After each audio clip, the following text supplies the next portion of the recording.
And we welcome you live to Kansas Speedway as we get set to go for yet another race in the iRacing Stock Car Association. Ticket schedule here, I think we're on race number 5, something like that. Okay, maybe not. Maybe a little farther along than that. But welcome here to Kansas nonetheless as we get set to go here for 134 laps.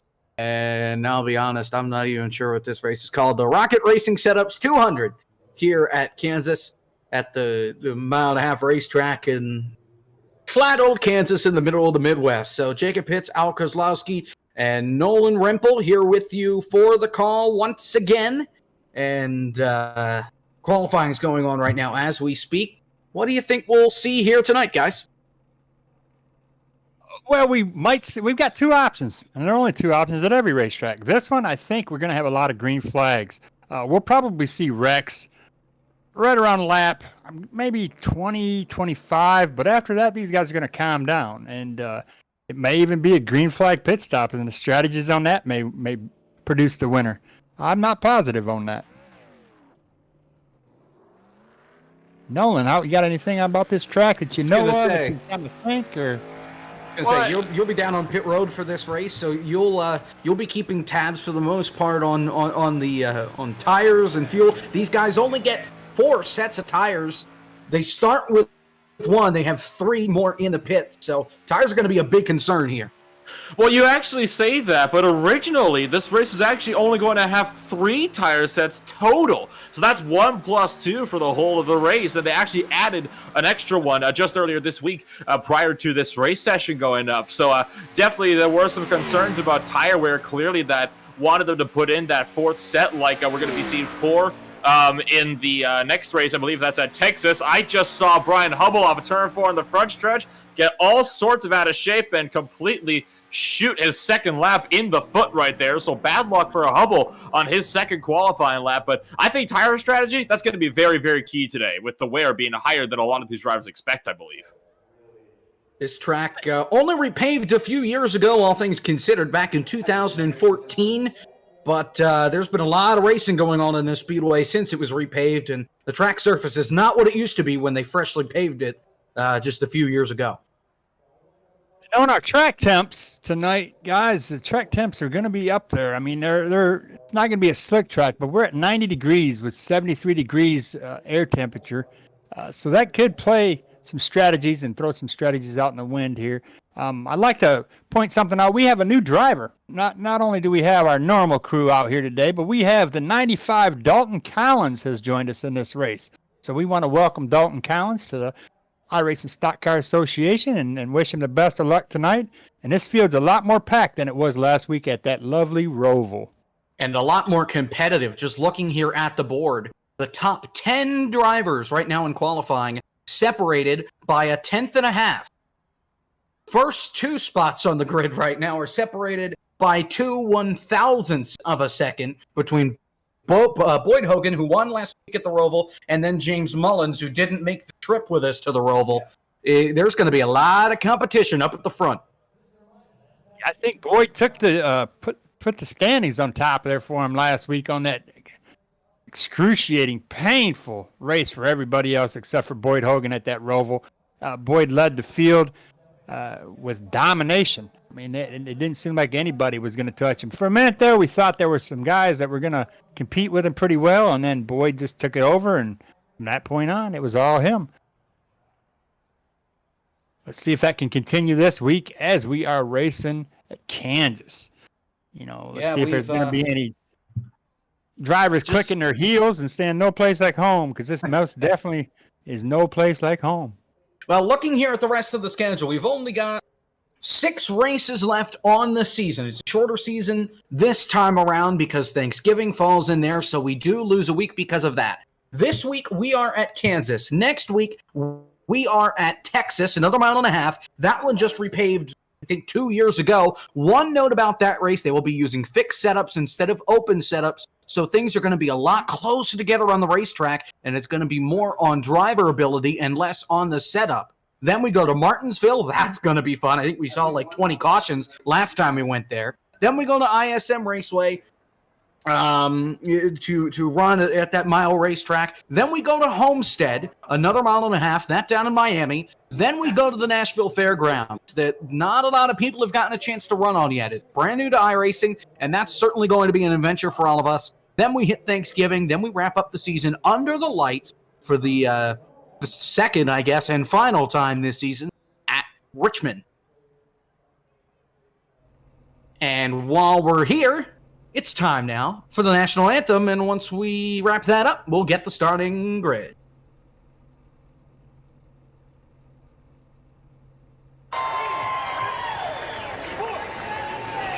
Oh, say, can you see by the dawn's early light what so proudly we hailed at the twilight's last gleaming, whose broad stripes and bright stars through the perilous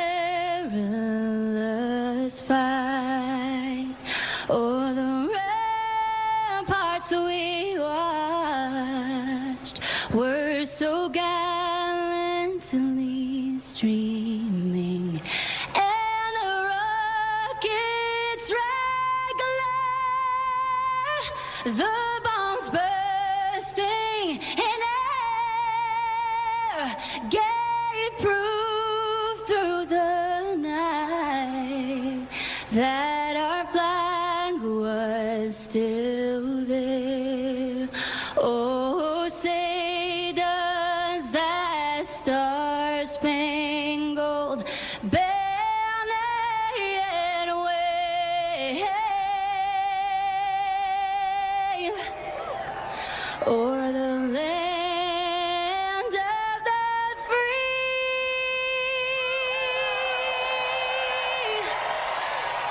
and the home of the brave.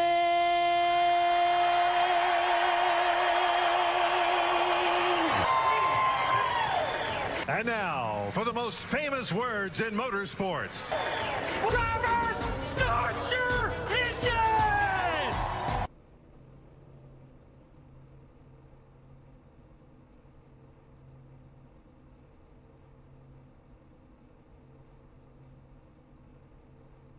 All right, we're back here at Kansas after the singing, playing, I'm not sure what happened there, of the national anthem. And now it's time to run through the starting grid for today's race here at Kansas. Al Nolan, take it away. Here we go. Boogity, boogity, boogity, boys. Kansas. Can't wait. This is a fun track, guys. Fun track. We're going to see a lot of action tonight, a lot of passing. We'll see a lot of wall hugging. The guys that can ride these walls, they're the ones to watch out for because that's where the most speed is up on that wall.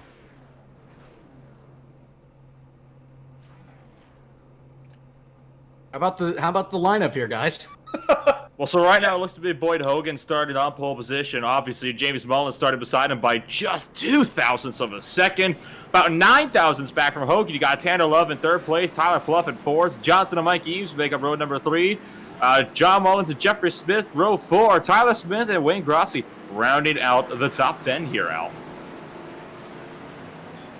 And we have from that, you got Wayne Grossi. We got Andrew Melvin, Dalton Collins, a new driver for us this week. He come out in 12th. Michael Knight, 13th. Brian Hubble, 14th. Kenny Powell, 15th. Craig Johnson, 16th. Ron Hollyfield, 17th. Clifton Cockrell's 18th. David Gervais, 19th. And rounding out the top 20 will be the Chris Johnson. So, while we're here, how about one key thing to watch for these guys as they hit the banks here at Michigan? What's one thing that you want to keep your eyes on as we get ready to green? We want to keep an eye on that low line. Those that ride that low line are eating their tires up the most. The middle line to the top line is where you'll see a lot of these drivers trying to stay because they're trying to preserve their tires. The right sides of these tires heat up extremely more than anything else. I think we got the green flag already, guys. Yep, here we go. Green flags in the air. We're underway here at Kansas. Everybody looking good through turn 1 as they head to turn 2. Tanner Love will take the second spot away. And a lot of guys taking the bottom here early on as they all come off turn 2.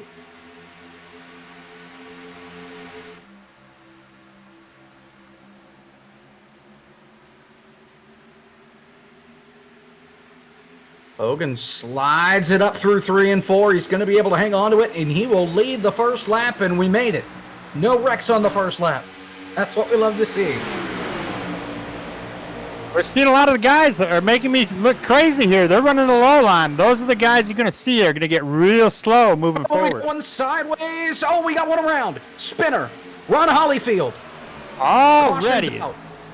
That's somebody who either didn't take his tape off from his qualifying or his setup is really loose in the beginning because it's going to tighten up in the long run. Well, and watching the replay, he was, I see what happened. A couple of guys got loose. It started with the 96 of Jeffrey Smith. He was the first car sideways in the middle of turn 1 and 2. He came down and caught Kenny Powell. He was able to save it. That knocked the 90 of Ron Hollyfield up the racetrack into the door of the 96. And then Hollyfield went around off of that contact. So Hollyfield just really in a bad spot there. He went around, but it all started really with the 96 of Jeffrey Smith getting a little too loose in all that traffic.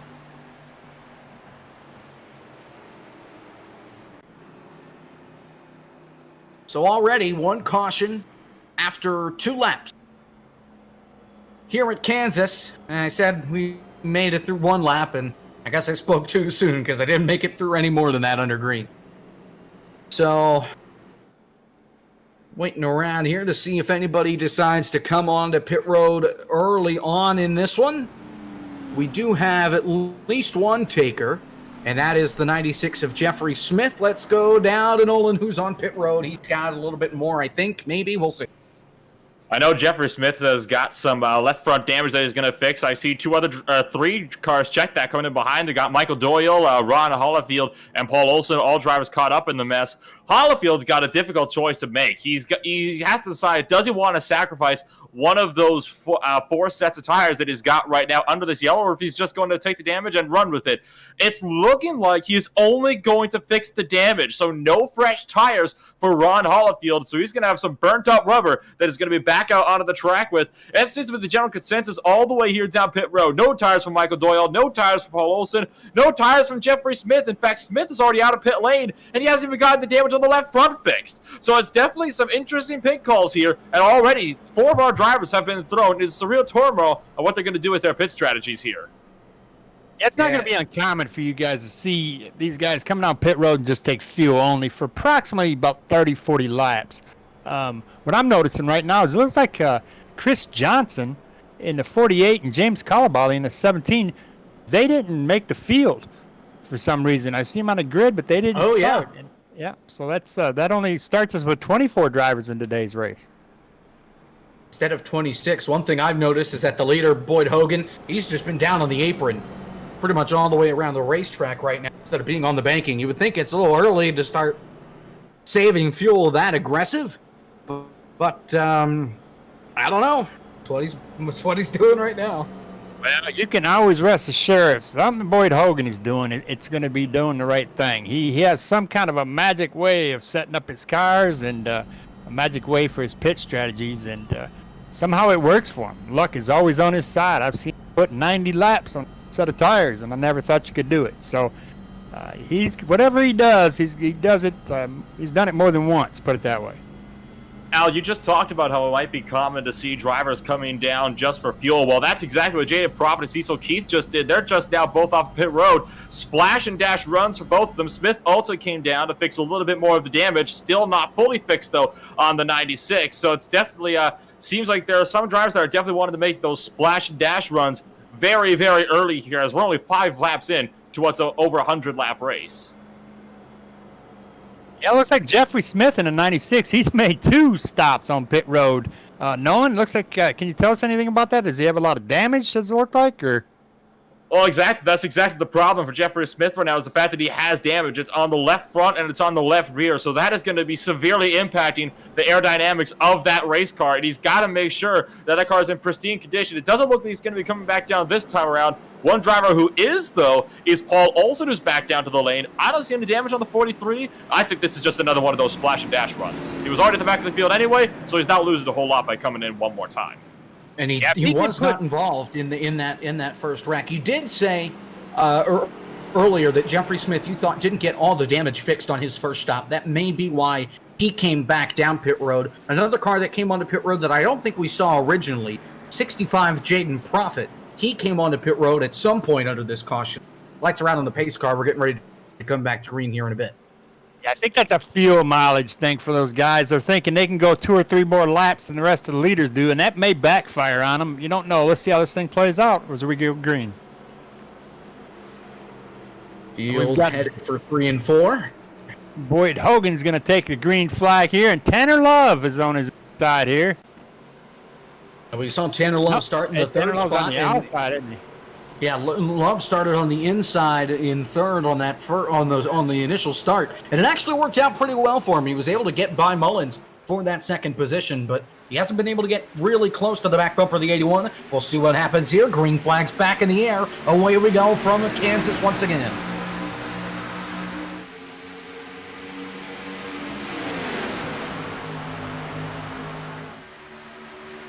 Watch that 21 of Tyler Pluff. He's on a high line, kind of all by himself. And that high line is a great place to stay if you can do it and not really worry about losing too many positions. Because the more these guys drive on the bottom lane, the more they're eating up their tires. And you can preserve those tires, you'll catch up to them again. Tanner Love is not letting Boyd Hogan get away that far. He is staying within 1/10 of a second behind him. But it's a snarling pack from third on back. James Mullins, Brian Johnson, John Mullins, Tyler Smith, Tyler Pluff, Mike Knight, and just about the entire field breathing down each other's necks right now. Third on back is a gaggle of cars, and this is oftentimes where you see chaos early on in the race. Guys being too aggressive. All they need is one mistake, and you'll see a couple of cars go into the wall. Yeah, John Mullins in that 64 machine. I raced with him this week, and he's got a fast high. So I expect to see him staying up in the front of this field, leading some laps here tonight, because he seems to have it down packed on the setup and his fuel efficiency and tire preservation. Well, I tell you what, this looks more like Daytona right here, this pack Yeah. racing. You got James Mullins on the bottom, Tanner Love on the outside, Boyd Hogan just kind of minding his own business. Now you've got both Mullins on the bottom with James and John. Now he's trying to get passed by the 22 of Tyler Smith. They're 3 wide, but they're to make contact. They're able to hang on. Contact between John Mullins and Tyler Smith. That could have been really dangerous, but they're all able to survive for now. Here comes James Mullins in a 6 machine. He's in the inside of Boyd Hogan, and he wants to lead this thing. He doesn't want to be back there with all that ruckus going on behind him. And it looks like they're get away. You see that high line, it works for you every time, and Boyd Hogan is working that high line. You see him go back up there, close to that wall, cuts it down, but he stays in that midline. He doesn't go all the way up because he doesn't want to wear those tires out. He's right there with Tyler Smith as well. We got 3 wide, 3 wide.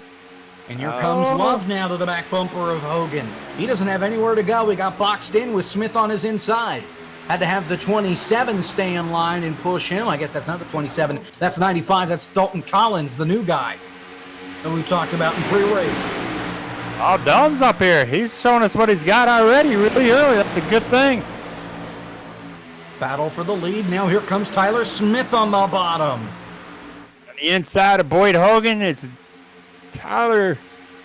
He's got him. No, they can get to him, but as long as Boyd runs that top line, as you see, Dalton Collins is doing the same thing. He's riding that high line pretty close to the wall and not quite on it. He's trying to save his tires. He must have went to the Boyd Hogan School of Tire Preservation. Well, now Smith, he's got room. He can hop to the outside, and he'll jump right in line with Hogan. So now the top 4 or so will be on the outside line. First car on the bottom, the 6 of James Mullins. And now here comes Tanner Love. He pokes out of line, and he'll go to the bottom and fight for second with Tyler Smith. That's what James Mullins needs. He needs that because he can grab the air off of Tanner Love. You see, got he's loose. aggressive. Love got loose, and that caused a big checkup there on the bottom line. So really, it hurt Mullins more than it helped him because that outside line was able to keep their feet in it and just pull away. Yeah, the door hasn't closed yet. Tanner Love will get change his Code Brown moment pants, and he'll get back up in the mix. Trouble. Kenny Powell, what a save. Kenny Powell and Wayne Grassi had some contact coming off turn 2. Grassi got up into the wall, came down into Powell. I don't know how they saved that because Powell was turned almost head on to the outside wall, but he was able to hang on. Here comes Tyler Smith on the outside for the lead back at 1.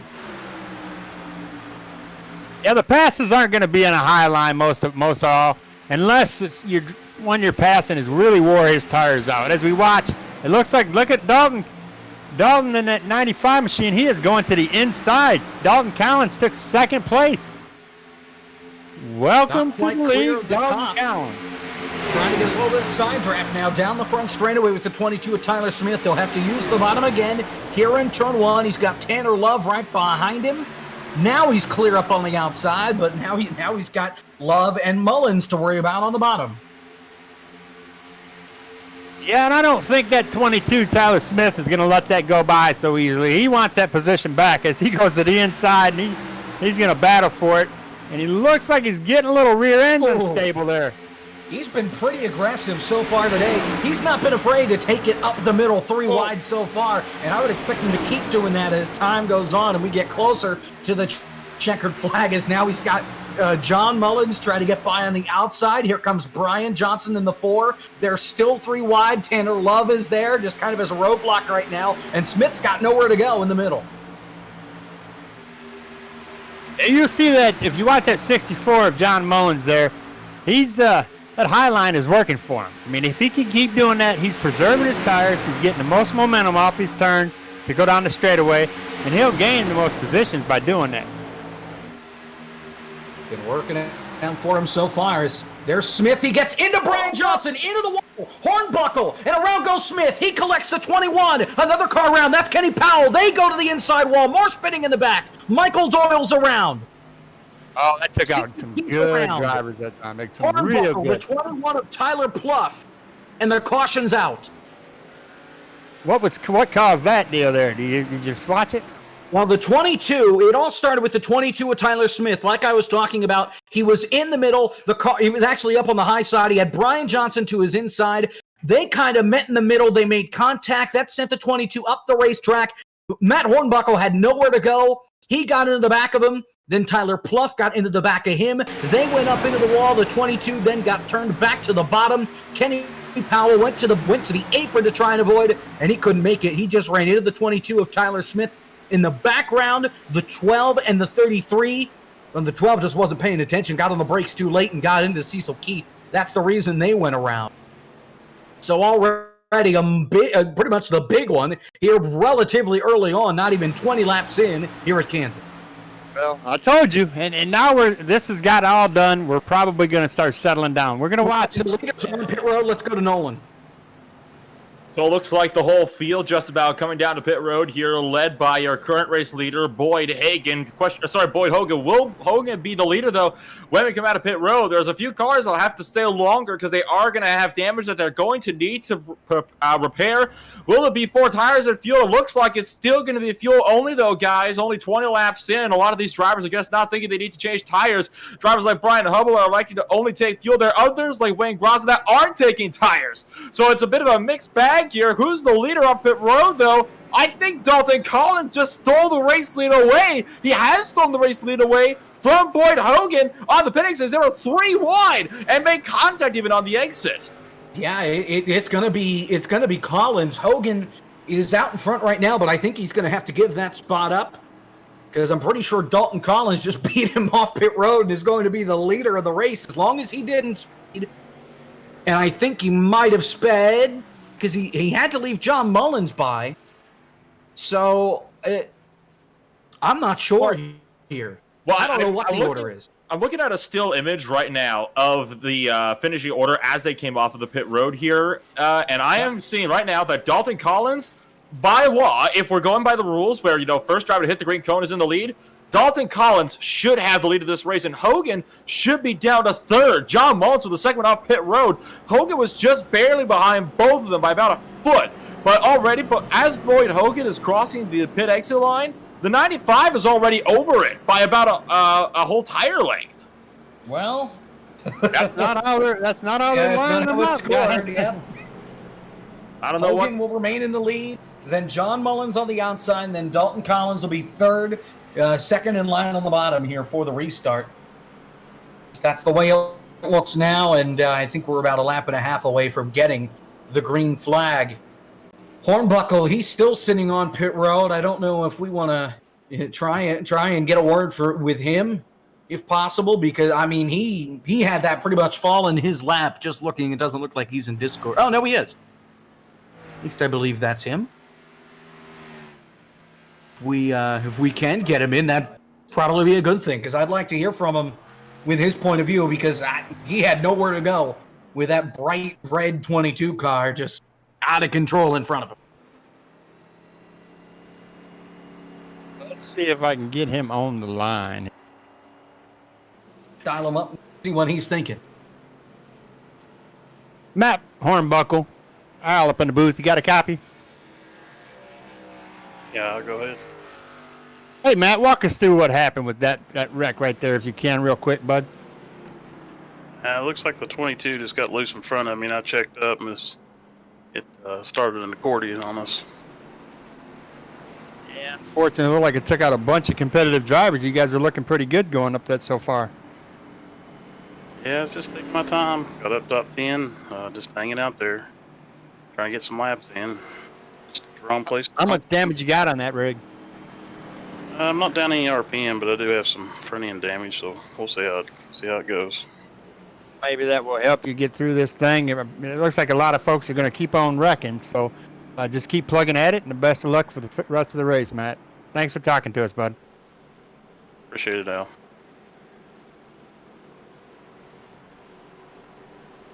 Bad news just keeps rolling for Matt Hornbuckle. He's right now one lap down. He is in line for the free pass, though. Tyler Smith, he's back on pit road. He just now got away. The back end of that car still torn up. He doesn't have the TV panel on the back of that thing, so he's going to be down some horsepower. I would think, at least aerodynamic damage beyond belief, and that may end his day early. I said he was being aggressive early on, and it was only going to increase unless he knocks some fenders off the car. Here we go, green flag, Tanner Love. He jumps to the bottom before they even get to the line, and it's going to leave the two Mullins boys up on the outside, John and James, as, it's Hogan, then Collins, then Love, and a breakaway to turn one. I just noticed on the back of that 95 it says butt kicker, and I think he's here seriously advertising what he's about to do. 3 wide further back, it's the 2 Mullins and then the 13 of Brian Hubble. He tried to go up the middle, but instead James Mullins is going to stick it down low, and he'll pull away John Mullins. He'll fall all the way back to 8th. And here comes Collins on the outside. He's going to take that lead easily. Fresh tire. Oh, no fresh tires. He only took fuel. Oh, And look what at that happened to Mullins. Hogan? Big trouble for Hogan. Nice move. I guess, and he's going to lose 5-6 spots in one corner. So Boyd Hogan, all of a sudden, an evil handling race car. One of the Johnson boys in the 4, he's coming up. He's in second place. He takes away the Dalton Collins' second place position, and James Mullins is our new leader. I was going to say, that puts Mullins up in the lead, and is that Collins getting up into the wall? He certainly got close to it. Andrew Melvin's going to take the 3rd spot away, and Boyd Hogan went from the fastest man in Kansas to, I don't even know. That thing is wicked, out of control. He's lost 8 spots since the restart, and he's still losing. Well, he'll click his heels, and there'll be no place like victory lane in no time. You watch how he does this. He's done this before. He lets everybody believe that he's out of the race, and he'll come back out and tear some up. He might have made some changes on that pit stop that shouldn't have been made. Possible, because I mean, he is just out of control, it seems like, compared to how he was in the first 18 laps or so. Guys, Same with John Mullins. Guys, this is only from the pit wall here with a bit of information on Hogan. Looking back, he was not one of the drivers that took tires, so that explains why Hogan is in so much trouble, because I'm noticing all over the field there are a couple guys that are getting loose just like him off the corner, and the common denominator, none of the drivers that are loose right now took tires. So it's the tires right now that are hurting him. Well, let's take a look here at the tires. The top 3 right now, they all took tires. James Mullins, Brian Johnson, Andrew Melvin, as well as 5th place Mike Eames in the 3 car. Everybody else in the top 10, except for David Gervais in 10th, did not take tires, fuel only. And you can tell just how these guys are racing. Some of these guys are just flat out of control. We've got a big pack, 10th on back, 9th on back rather, from David Gervais all the way back to Jeffrey Smith. And John Mullins is right in the center of that. Hollyfield as well. And the 13 of Brian Hubble, he's just going back through the field. He's stuck on the outside, 3 wide right now. Yeah, tires are definitely an important factor in this race, but you've got to remember they use them all up. They got, what, three sets plus the set they started with. That's 4 total sets. So they're already halfway down on tires right now. And the ones that already took tires. You gotta expect that maybe they're banking on no more cautions the rest of the way. Something they have some sort of strategy, I guess, that they think they can make it. Look at that number easily 4 machine, that Brian Johnson. He is right on the bumper of James Mullins, trying to draft some air off of him, get him loose so he can capitalize on that and take the lead. He's got Andrew Melvin with him there. All of them on fresh tires. They all took tires on that last pit stop.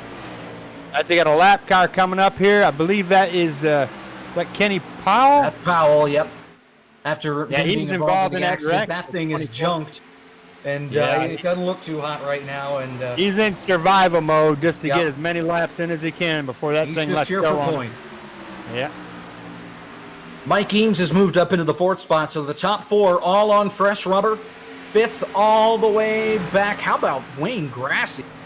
I think he caught the wall earlier. He's now in 7th. He sat on pit road for almost a minute in the box, and here he is up into the top 7 on fresh tires.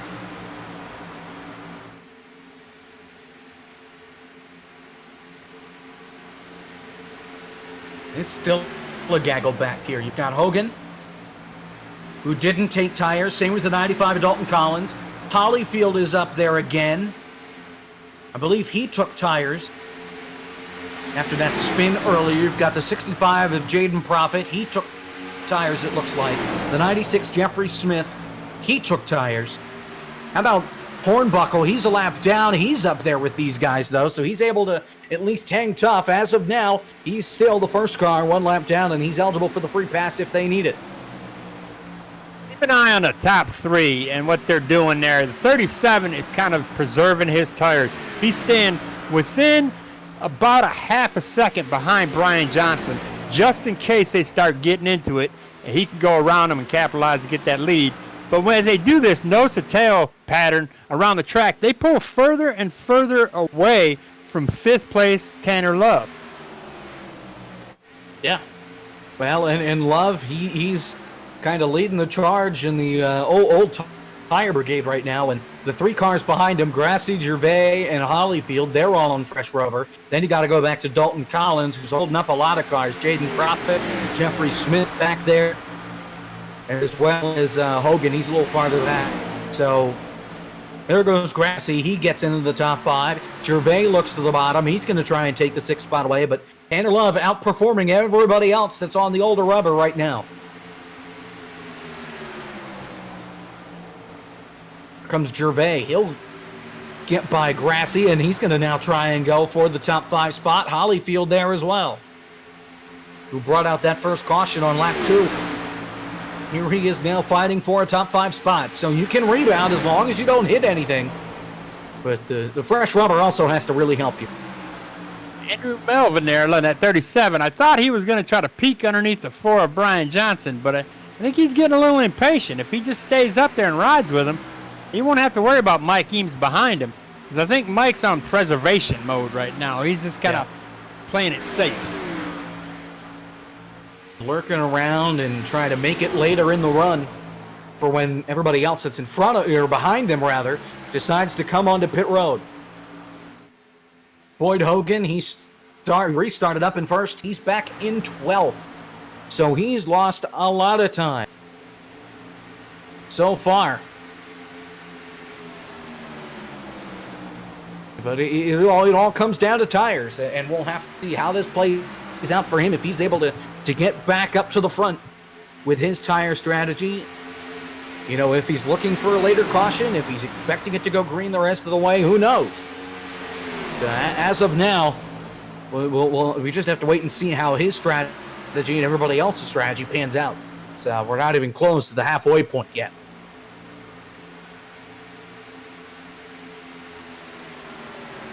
Now, I'm watching the lap times of these leaders compared to the rest of the field, and they're roughly about 1 to 3/10 faster. So even on those older tires, they're not falling off that much. I mean, these new tires should be, I would guess, about a half a second faster, but they're not. Yep. Battle going on for 7th between Ron Hollyfield and Wayne Grassy. 2 yellow cars out here.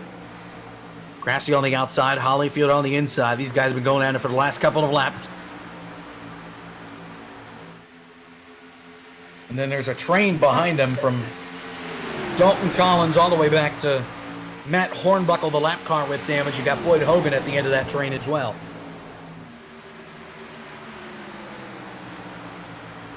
Comes Hollyfield up the outside. Grassy got a little loose down there on the bottom, and he'll take that 7th spot away.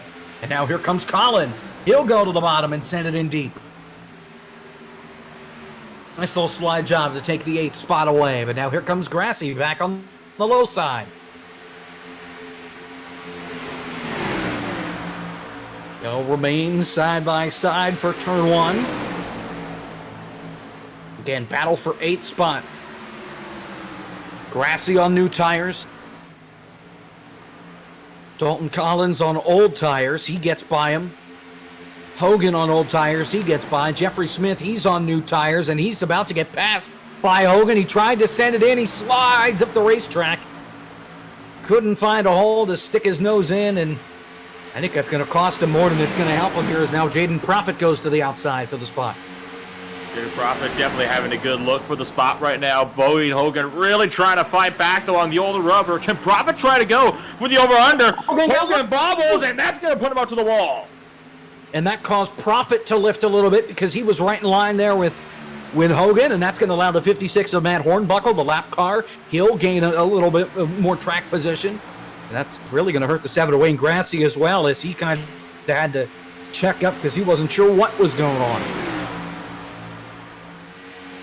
Up front, you got Dalton Collins as well, just making his way past Ron Hollifield. Hollifield really struggling right now in that number 90 machine. Now Hollifield back to the inside of Collins. So the over-unders are certainly real right now. Will Jeffrey Smith try to put them 3 wide here to turn 3? Don't think he's going to go for it. He's definitely going to try to pick up a spot, though, on Dalton Collins. So I guess now the question is, who can time it off the corners better? Well, and that what you saw there, Nolan, is a classic case of old tires versus new tires. You've got Collins on the old tires. You've got Hollyfield and Smith on the new tires. And Collins got back on the gas, and his car wanted to step out like mad.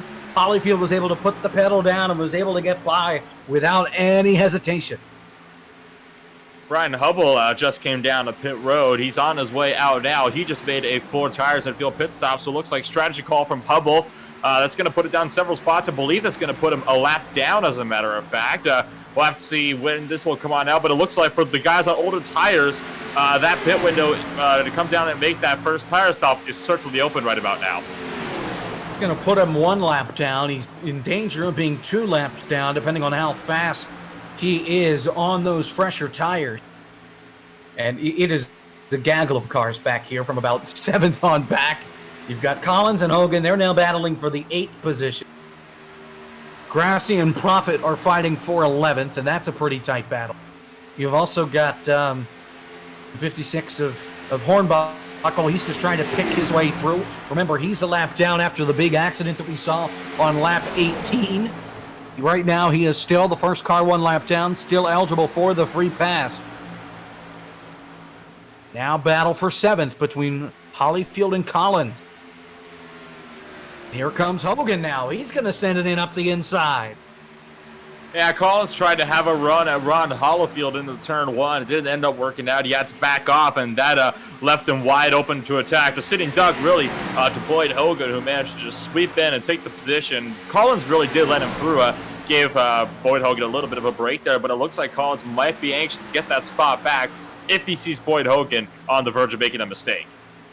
And Hogan was just able to blow right by going into turn number 3. Might have used up a little bit of the rubber sliding up the racetrack, but seems like he's been able to hang on to his stuff for the most part, as now he's trying to close in on Holyfield here, who's on the fresher tires. So Holyfield on fresh rubber is struggling, holding off 2 guys on older tires. I want to point out as well that they're actually catching David Gervais. Collins got the wall. Collins got the wall. He's going to lose some time, and here comes Holyfield cutting back on Hogan off of 2. These guys are reeling in David Gervais as well, who's actually about half a second to 0.3 a lap slower than these drivers right now. So Gervais is also struggling on his older rubber. Boyd Hogan's going to manage to clear Ron Hollifield off of turn number 4 and take the spot, and now trying to run down David Gervais. So this might end up being a big 3 or 4 car battle here with a 6th position in just a minute. Well, Gervais, he actually pitted and did take tires. So he is on fresh rubber right now. Fresher rubbers. He almost spins it coming off turn 2. His car was dead sideways, about 45 degrees.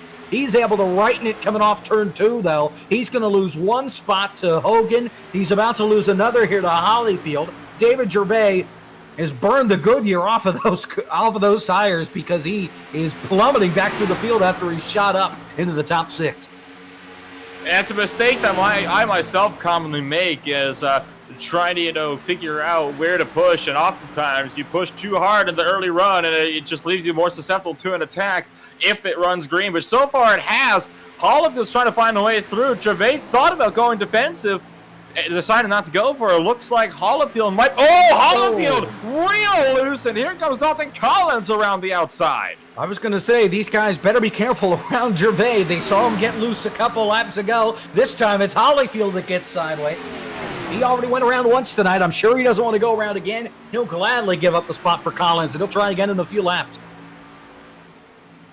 So Holyfield now ends up being from the front of the train all the way to the back. Up front, Boyd Hogan is starting to run away with 6th place, so it's back to a 3-car battle for the 7th, 8th, and 9th positions. Holyfield really flirting with that outside wall, tempting fate, if you will, trying to run down Dalton Collins, who in turn is trying to run down David Gervais. Just have to see what happens. There's still a lot of time left here in this one. We got to keep in mind, guys, we've got drivers out there in 51-lap tires. 51 laps. Yep. I mean, those tires are probably feeling like they're running on Jell-O right now. So Something like that. They've certainly seen a lot of wear and tear here early on.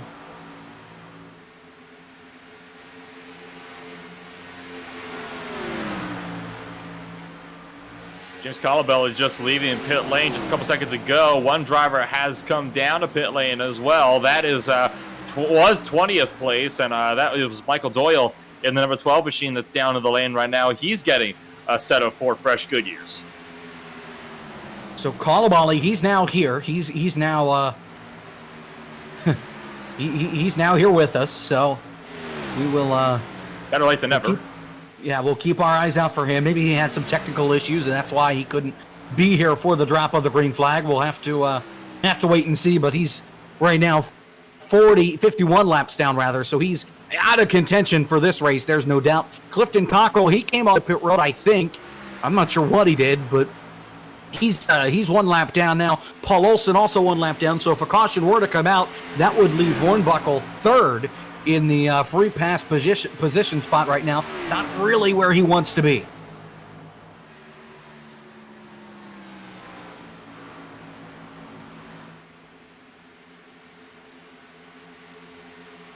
It really is a question at this point for these drivers that are running out here on 54 old lap tires.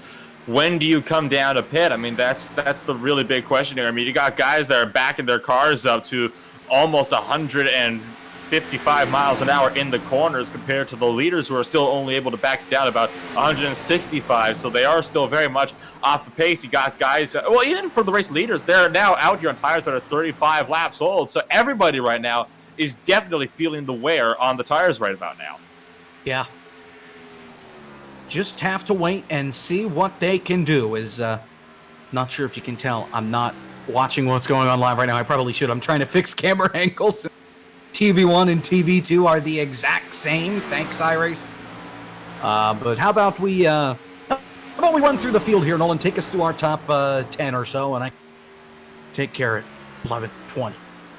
Well, James Mullins is still up there in the first position. You got Andrew Melvin running in second place of the 37 machine. He's up 9 spots from where he started today. Brian Johnson's up 2. He's in the final podium position. Mike Eames is also up 2. He was one of the drivers that took tires on the last stop as well. Tanner Love's the first driver to drop positions. He's dropped 2 for the start of this race. Boyd Hogan has dropped 5 spots. He's running right now, still in 6th position. The battle for 7th, 8th, and 9th is still real hot.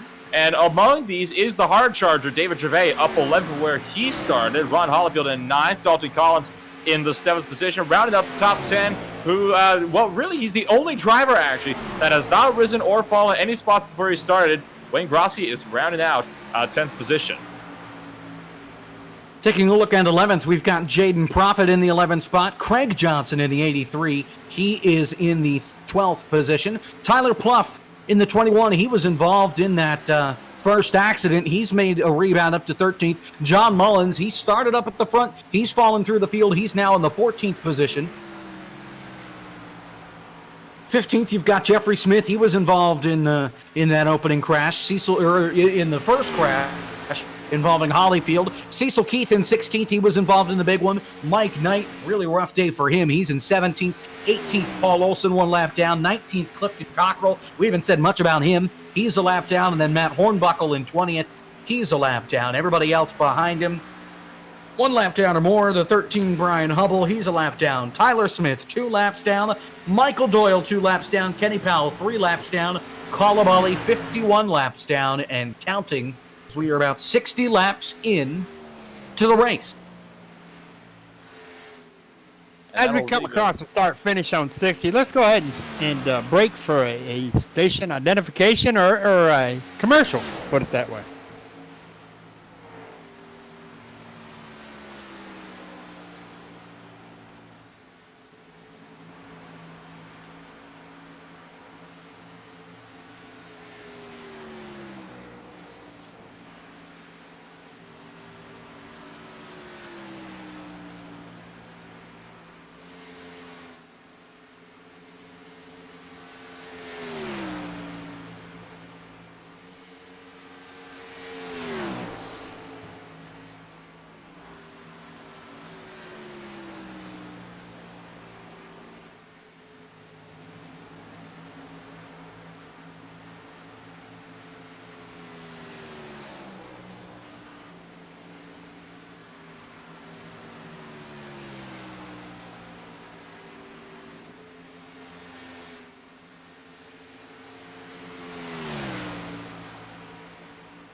Welcome back here to Kansas.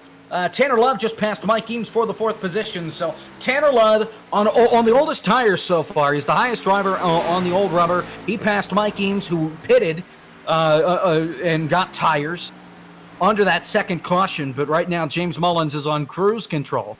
A 2.5-second lead over Andrew Melvin. Then Brian Johnson, another second back. And then you've got Tanner Love, who is 9 seconds back on the leaders, 5 seconds back on Brian Johnson. So we're coming up to about 72 laps to go here now. So this is going to mean that it's we are approaching the halfway point now in the race. Should note as well that, remember how I was just talking about the one driver to now rise or fall in the position was Wayne Grossi. Well, a couple laps ago, he just lost one to Jaden Profit. He's down to 11th place now. Profit's now tied with Gervais for most spots gained in this race as well. I see John Mullins is just dropped down 2 spots in the order. So John Mullins evidently... he's in pit road, as a matter of fact. He's on pit road. That's why he's dropping through the field. Yeah, that'll do it. He's been falling through since the drop of the green flag last restart, just plummeting through the field. I'm not surprised that he's coming onto pit road. He definitely needs the tires at this point. We'll see if he can turn it around. But John Mullins, things started out so well for him up at the front, but now he has fallen way down through the order, and he's going to have a big hole to claw out of here for the rest of the race. And he's down 14 spots right now for where he originally started in this one. That means he is matching Tyler Smith right now for most spots dropped in the race. Definitely not a record that you necessarily want to have. Battles have kind of eased off all throughout the field as well. They're Well, we've got one for fifth right now. Boyd Hogan, Mike Eames. They're in turn one. Hogan's going to send it in on the bottom, and it's not really much of a battle. Hogan's just going to blow by Eames. Hogan again on older tires, and Eames on the fresher tires. So Eames clearly has burned off his stuff more than Hogan and Tanner Love have, because you got to remember, these guys have not changed tires yet. They have yet to change tires, so you got to be wondering, what they're going to be thinking. The percentages when they come on down, they are going to be low. I remember actually when I was running a truck race just earlier this week, as a matter of fact, over at Charlotte. I'm one of those guys that doesn't know how to save tires at all. When I came on down after just about 40 laps or so of running like these guys have been, my right front was down to about 3%, I believe. So that'll definitely put a wrench in the works for a high finishing position. Clifton Cockrell's down in the lane right now in the number 16 Microsoft machine. He's in from 20th place. He's going to be losing a spot here to John Mullins. So Mullins started to work his way up through the order. So far, cars are only coming down on their lonesome. Nobody's really like to come together. But there was just another swap for position between Brian Hubble and Matt Hornbuckle, and they just made contact off of turn 4 as well. Hornbuckle is a lap down, as well as Hubble. Hubble making that pass actually puts him ahead of Hornbuckle for that free pass spot. Right now, Mike Knight is the first car lap down, but Cecil Keith just got lapped as we speak, so he's now the first car one lap down. 14 cars on the lead lap. James Mullins is putting on a clinic so far here at Kansas. Doesn't really have any competition either. His closest driver to him is Andrew Melvin, who's about 3 seconds back right now, nearly 4 seconds now, as a matter of fact. You got Brian Johnson, that's another second and a half back from that. So it's definitely looking like an easy race right now for James Mullins. We are now past the halfway point, 66 laps to go, rounding lap number 69 now of 134. Boyd Hogan just made another pass. That was around Tanner Love for the 4th position. So Hogan is definitely still picking his way through the order.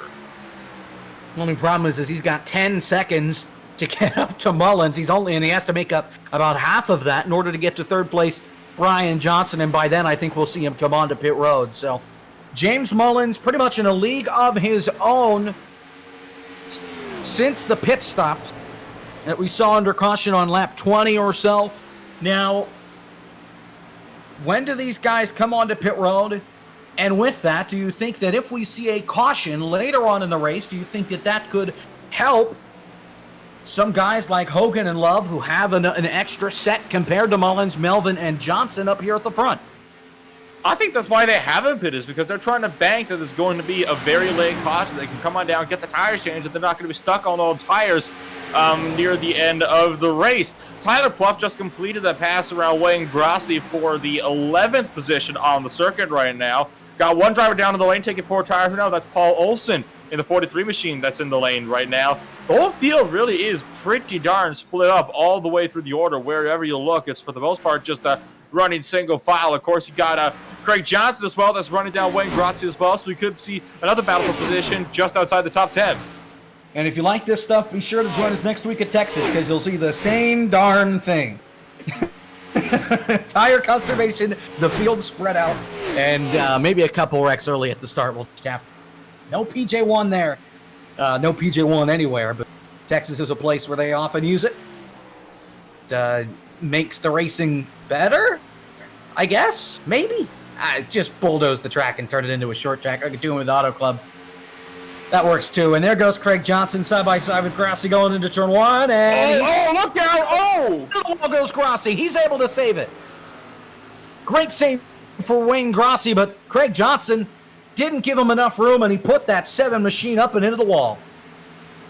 Wow, that was not pleasant for Wayne Grassi. Nope. And Craig Johnson apologized immediately over the driver comms for that incident, so definitely not malicious, but Wayne Grassi, look at all the damage now on the right front of that car. He is hurting right now, and he is going to be losing so much more time than he already was. Got a 3-car battle for 19th, 20th, and 21st right now. That's just darting by him in the midst of this as well. So it's That is going to hurt there for Wayne Grossi, and that might be an injury for his car he might not be able to recover from.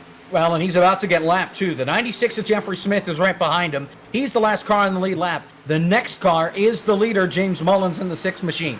So it will not be long until Grossi and Smith get lapped here, and I think Grossi's going to get passed here by Smith, so Grossi will be the next car to get lapped.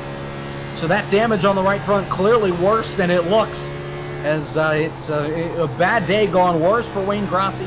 He has already taken a set of tires, so he only has 2 more left, and not really what he's looking for so far. Well, you gotta remember that these cars, as it is, and when they're in mint condition, they have the aerodynamic properties of a brick in comparison to other things like the Dallara IR18 IndyCar and the like. So when you get a little bit of damage like that on the right front like that, it's not even a little bit of damage. Look at the whole right front is just completely jacked into the car. The hood's popped up. That is massively impacting the air damage. You know how little it takes one of those open wheeler cars with some front wing damage to affect the aerodynamics? It's no different for these types of stock cars. Yeah, you're right about the brick part with with Aero. It just seems like whenever somebody gets damaged, though, that's when it's really noticeable, and you see guys just blow races just because the fenders knocked in a couple inches, and that's the difference that they're looking for. Battle for 5th. Mike Eames, Tanner Love. Never mind, not much of a battle because Tanner Love is coming on a pit road.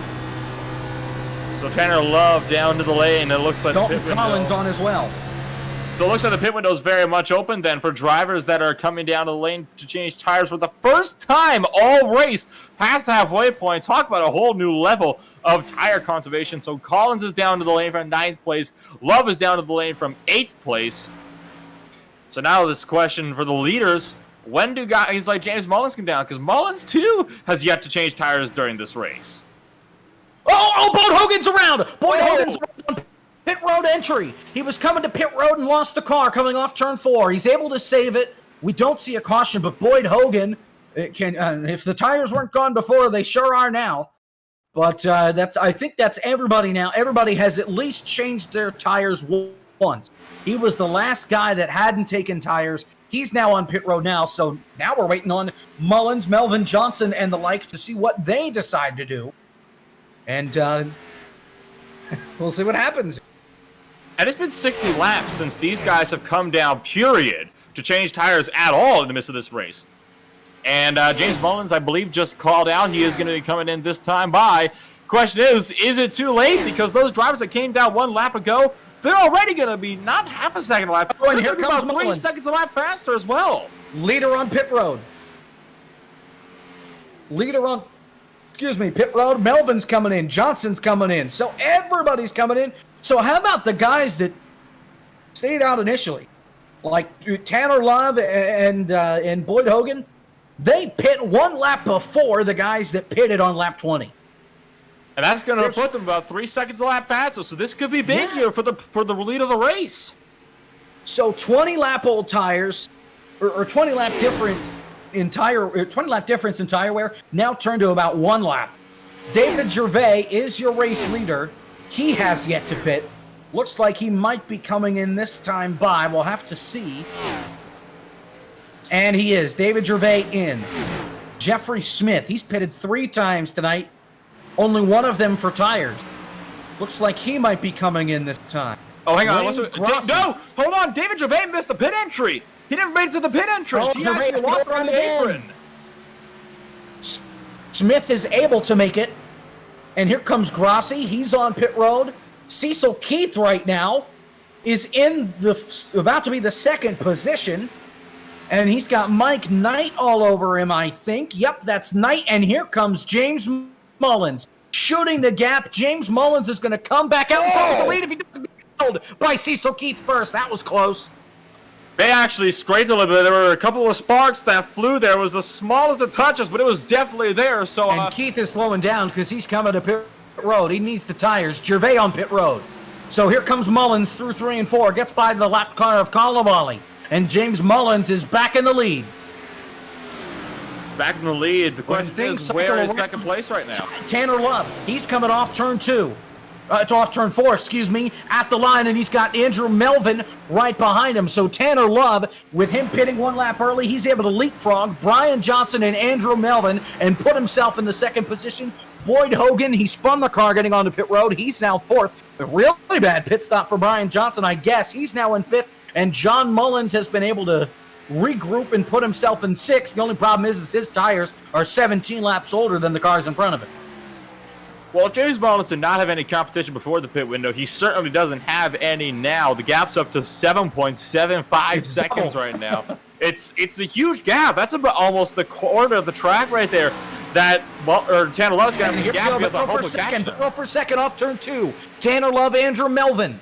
And I think I just saw Hogan bounce off the wall coming off of turn 2. We'll focus on 2nd and 3rd. Love and Melvin. Love's tires are about 3 laps older than Melvin's right now. Question is it going to be enough to make a difference? Andrew Melvin just now got his tires up to scrub, so he's going to be trying to find his way on the inside now of Jeffrey Smith, who's a car that is a lap down, so now for position. Definitely wants to find his way by him quickly. Oh, Love! Little bit loose through turn number 2. Here comes Andrew Melvin. He's going to look to the inside now into turn number 3. Melvin diving off the corner early. Can Tanner Love go for the crossover? Will he try to hug that outside line and pull it as much as he can? Doesn't look like he'll be able to get a run. It looks like maybe. Nope, no, he didn't. Tanner Love did get the run off of turn 4. Well, Melvin had an opportunity to come up and block, but he couldn't quite do it. Love got too much of a run. Love will be on the outside. Melvin with the better run on the inside, though, and it looks like Andrew Melvin is not going to be able to clear coming off turn 2. I thought he was for a moment. They're still side by side. This is the battle for 2nd, and Mullins is just on cruise control. The gap 8 seconds. Colaboli in the way. That's going to cause Melvin to slide up and almost spin the car. Andrew Melvin with a great save trying to avoid the slow 17 of James Colaboli, but in the meantime, Tanner Love is able to scoot away. And now here comes the 81 of Boyd Hogan. Talk about flying up there. Well, I mean, talk about a tense moment. I mean, it's just all sorts of crazy right now. What you got on the track right now, you got cars that are still on older tires that are just blitzing by these drivers on the newer tires. For the most part, it looks like the field is kind of stabilized out. At this point, the only drivers that are still on the track have come on down to pit, not exactly at the last caution, but before that. So you got John Mullins, first car that did not come down this last cycle. He's on 24-lap old tires now. Brian Hubbell's on 45-lap old tires. So there are 2 drivers that are right now just inside the top 10, running 8th and 9th. Where there's a really big question mark over their heads as to what they're going to do in the pit strategy. And as a matter of fact, Hubbell just came down to the lane. How about a big battle here for 6th? Dalton Collins in his first career ISCA start. Mike Eames in the 3 and 7th. These guys have been side by side for almost a lap and a half. Eames is going to get ahead of Dalton Collins here coming off turn 4. And can he clear him? Yes. But here comes Collins back on the low side, trying to make something happen at start-finish, trying to get the draft. But it looks like Eames will be able to hang on to the spot for now. Battle for 2nd again. Melvin and Love side by side, turn 3. Andrew Melvin was able to catch him, and he should be able to clear him, and he will. Heads up, though. Here comes Boyd Hogan waiting in the ways on the 81. Massive head of steam just behind him as well. So Boyd Hogan is definitely trying to pick up the final podium positions. He's not going to be able to go for a race win at this point. He wants to at least make sure that he can finish this off on a high and get himself wrapped up in a podium position. They're just passing Brian Hubbell, who's fresh out of the pits on the bottom side right now. Love is trying to run down Andrew Melvin still. I don't know if Love's going to be able to get there before Boyd Hogan runs him down. And Love's loose. Oh, gotta wonder if Love's maybe abused his tires a little more in this run than he did on that opening run, because his car does not seem to handle very well, at least on the new tires. Boyd Hogan to 3rd, and you got to imagine that the hold up there with Melvin earlier is Brian Hubbell. He is a Hubbell rocket right now, flying through this field on the fresh tires. He just blew by Hogan and Love like they were chained to a tree, and he's going to do the same thing to Andrew Melvin here in turn number 3. I mean, he is just flying out here on the new tires. But that's what new tires can do. It can absolutely change how your car handles. Well, you got to remember as well that Brian Hubbell is on tires that are about almost 10 laps fresher than these other drivers are. So he's going to have a massive head of steam right here.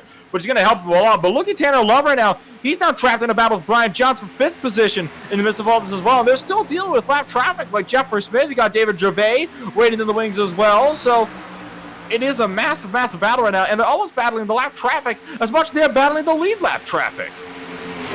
Just want to get through it all, and right now, Tanner Love is unable to do so. Trying to get by Jeffrey Smith so we can try and set up another run at Boyd Hogan. Hogan has not been able to pull away as much as he would like to, as Love got a little loose coming off of 2, and here comes Brian Johnson. He's going to go 3 wide to the inside and get by Jeffrey Smith. Can he get by Love in the same corner? Not quite. Now look at this, 3 wide off the corner. Jeffrey Smith trapped in the middle. David Gervais actually gets by on the bottom side. So you have 2 different battles of position right now that are messed up in the exact same field. Gervais versus Smith, and you got Love versus Johnson in the midst of all this as well.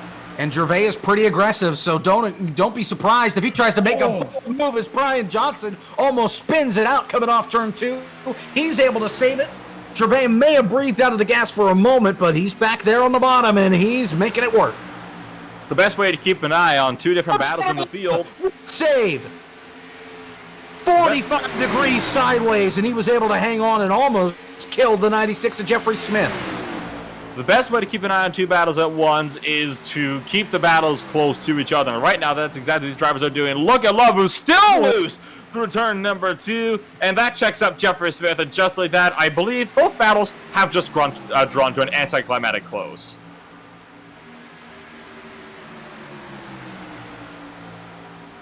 That car is evil right now. I mean, good grief. John Mullins just lost a spot on the backstretch to Tyler Pluff. He's about to lose another one here to Ron Hollifield. Hollifield trying to work his way through the order as well. Got to remember that Mullins is on 15-lap older tires than these guys are. They've been on the tires for about 15, 18 laps now. Hollifield's bought his tires going on to 32 laps now. One driver low on the track. That's Kenny Powell, who is still very much off the pace after being caught up in that second caution of the day. How about Brian Johnson? He's closed the gap here on Boyd Hogan. He's about to make a run for the 3rd position. So Boyd Hogan, he's been very fast so far, but he's getting some pressure from the 4 of Brian Johnson. Hogan steps that back end out just a little bit. It wasn't much, but it's enough to allow Brian Johnson to get a tiny run down the back straightaway. Boyd Hogan's got to make sure that he hits all these corners perfectly, because the slightest mistake is going to put Brian Johnson right up behind him. In fact, he already is right behind him, and Hogan is still sliding that car sideways off of these corners, and that is only hurting him. As the sun goes down, you expect the track to get a little more grip in it. Instead, it's pretty much done the opposite. Track temp has dropped about a degree. It's now to 89 degrees. But I tell you what, these cars are still very out of control. Even though they're all pretty much on the same wear and tear on their tires for the most part. Just a couple laps in between, but we're closing in on just 30 laps to go, and right now these guys are trying to limp it home in one piece without causing a wreck. We saw 2 wrecks in the first 20 laps, haven't seen one since, and some of these guys I think are trying to keep it that way with just 7 cars on the lead lap. 7 cars on the lead lap, and 2 of them are still going at it with each other. Brian Johnson is still trying to run down Boyd Hogan. They are not able to break away from each other. It's a very caution's out, and where's happened? Smith back straight away. Jeffrey Smith around, and somebody Love. else. And it was Tanner Love. It was right behind these guys. Tanner Love. Oh, Jeffrey Smith drove it into the wall, came down and bonked off of Tanner Love and sent him spinning, and he nailed the inside wall. That's going to end Tanner Love's day. He was running inside the top 5, and he is now toast. It's going to be a lot of damage to the left side of that race car, and where caution is out with is just 35 laps to go. And the 10-second gap that James Mullins had on Andrew Melvin, gone. Forget about it. You know what else is big? The tire strategy. Some of these guys have only got one set left that they can use tonight. Mullins is pitting. I'm not surprised. I mean, Mullins has got like 2 extra sets that he can use tonight. Johnson, everybody to pit road. Tanner Love is spinning it in turn 3. His car is junk.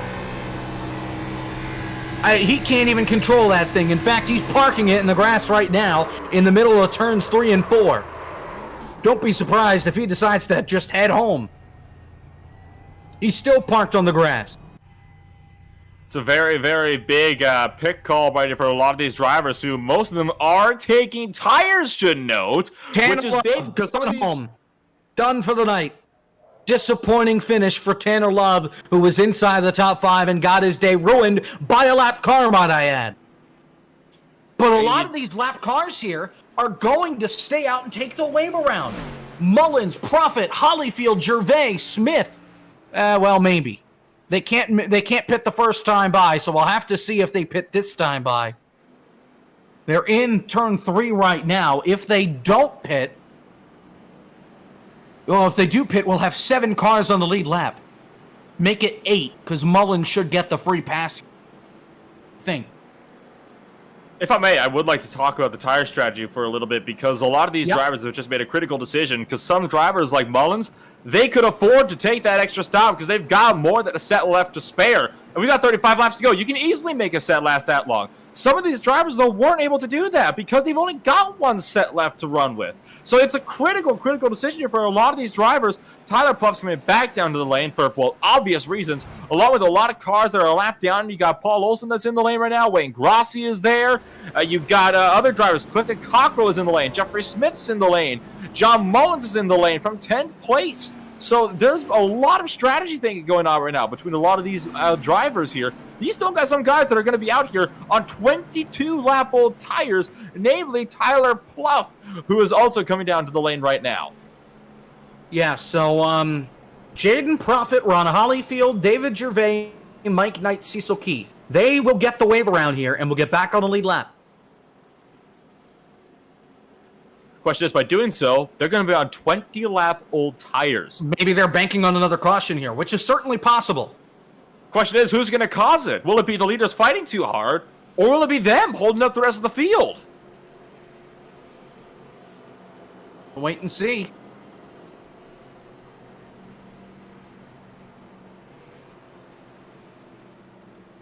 This is set to be a very, very interesting finish, isn't it? I mean, we got 34 laps to go. We're rounding lap 101 right now, coming on to 102.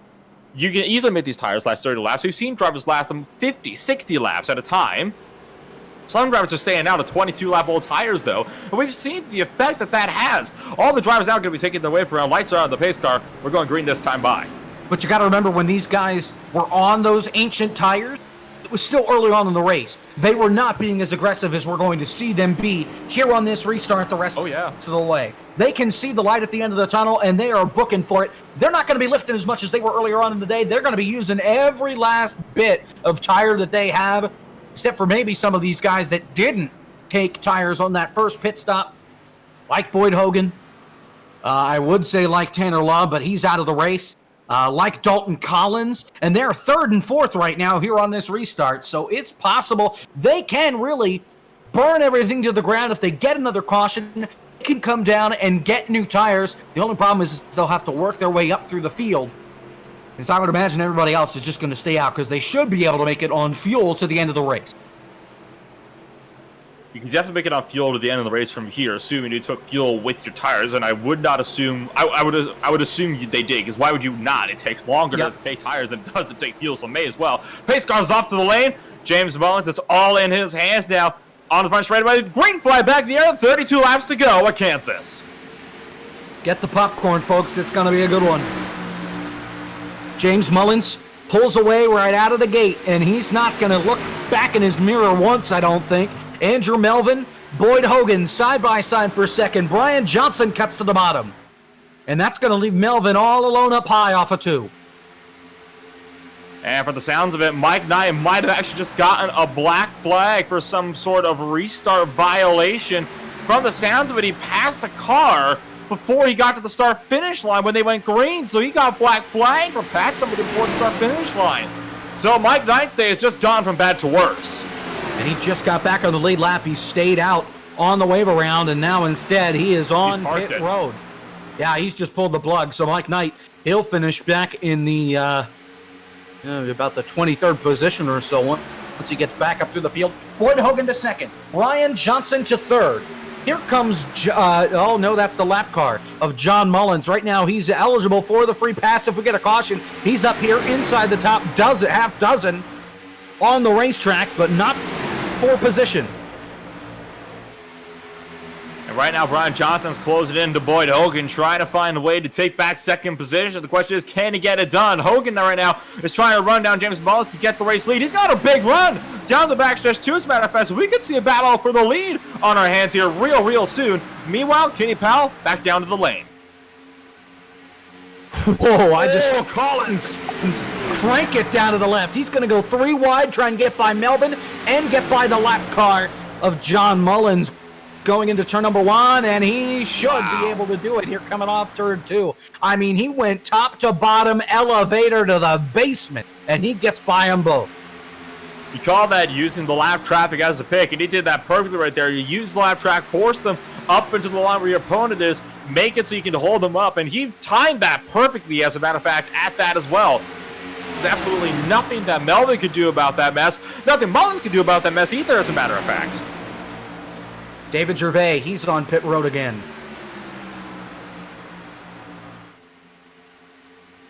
So a couple drivers evidently pulling the plug here early on this one, deciding it might be better to just kind of take it easy and see what you can get and make out of the rest of the race. Powell is back out onto the racetrack now, just now exited the pit road. The battle is still up front, though, between third and second, and soon to be first is Boyd Hogan. He is right on the back end right now of James Mullins, and Brian Johnson, he's hoping that these two drivers take him out, take each other out in front of him. John Mullins was bump drafting the 95 of Dalton Collins, and I thought he was going to wreck him. Instead, they're able to keep it straight, but that got the anxiety up in a hurry as Kenny Powell just about bulldozed the field. Holy crap, that was close. That could have been in the end. Well, they're taking a lot more risks right now, trying to stay on those optimal lines, getting a lot closer to the lap traffic than we've ever seen before in this race. There's, at this time, no lap traffic separating first through fourth. John Mullins wants to disturb that, though. He's still trying to reel in Dalton Collins, keep himself, making sure that he's in the position for the lucky dog, which at the time... Brian Johnson just put a big block on Dalton Collins, and it's going to move Johnson up to the wall, and here comes Collins to take the spot. Oh, comes up and pours him almost into the wall. Brian Johnson, both drivers fighting aggressively right now. Collins taking no prisoners in what is his first start here, should keep in mind. So if you get your first podium and your first start, it's a big performance right now. Collins is definitely wanting to perform. But he's got to hang off, or hold off, rather. Melvin and Johnson, two of the veterans here in the ISCA, and they've done pretty well for themselves. So he's got a long way to go. In order to hang on to that spot, he's got to keep the car pointed straight. Battle up front. Boyd Hogan has caught James Mullins, and here he goes for the lead to turn 1, all over the back bumper of the 6. Now diving off to the inside. Can Hogan get the spot into turn number 1? They're approaching Tyler Smith, who is still let down, who is still very much off damage and off pace. Sitting in the middle of the track right now at that as well. Smith is going to go low. It's going to force both these leaders up to the top side. Boyd Hogan just put the clutch in. He's trying to save fuel in the midst of all this is going on. Could we actually see a fuel mileage race in the midst of all this? Do they really not think they can make it? Holy cow, Well, here's the thing. They don't. I bet you they didn't want to take a full tank of fuel because they were trying to make the car as light as possible. We might have underfueled the car. But their fuel mileage, their fuel window is 56 laps or so, and we had a pit stop under 35 to go. There's really no excuse for having the car underfueled at this point in the race when you had a pit stop within the window to make it to the end. But I guess Hogan now, he's fallen back. Maybe he's just trying to save his tires a little bit so he can come back to Mullins and try and strike again. We'll have to see what this is going to mean for him, because they would be very, very big if Hogan runs out of fuel on the last stages of the race. I mean, that would be some kind of next level jinx right there put on that machine if he ends up running out of fuel. I mean, I don't think I would have ever seen that in the entire 2 years that I've been doing commentating for here on iRacing. So it would definitely be something new. We'll have to wait and see how that's going to go, but I have a feeling that Boyd Hogan might be in trouble. 21 laps to go here at Kansas Speedway. James Mullins out in front. He's got almost a 4/10 of a second lead over Boyd Hogan, trying to win his second race in a row, his third on the season at really completely different racetracks. Last week it was the Roval, and then you come to Kansas, and here you are running in the top 2 again. We'll have to see how he handles with the fixed setup next week at Texas, but if he keeps driving like this, he's got to be a favorite for the championship. 20 laps to go here in this race. Boyd Hogan last time by a 10th and a half quicker than James Mullins, so he's picked the pace back up and he's running him back down, so potentially just being safe for Boyd Hogan. Last time around for Hogan was a 36.05. It was a 37.49 from Mullins, so it's a pretty big gap right there considering it's an oval. It's a very big gap, but Hogan is still hanging in there with Mullins. Now he's starting to reel him in again. So as I talked about, he may have just been trying to save his stuff enough so he can take another swing at him. That looks like he was doing, because all of a sudden he's another 10th quicker this last time by. It was an 8.25 last time for Mullins, a 7.38 for Hogan. He's still running him down. Gonna listen here to see if he clutches in. Just a tiny bit, but it's just enough. I think he's actually able to use the draft right here from Mullins to also do a little bit of fuel saving, and he's using that to be able to keep close to him as well. And Mullins, he's keeping the power down. He is not saving fuel, so he is not worried about making it to the end as Hogan's right on his back bumper to turn 1. At this point in time, Boyd Hogan's got to make a crucial decision here. Does he strike now? Does he strike later?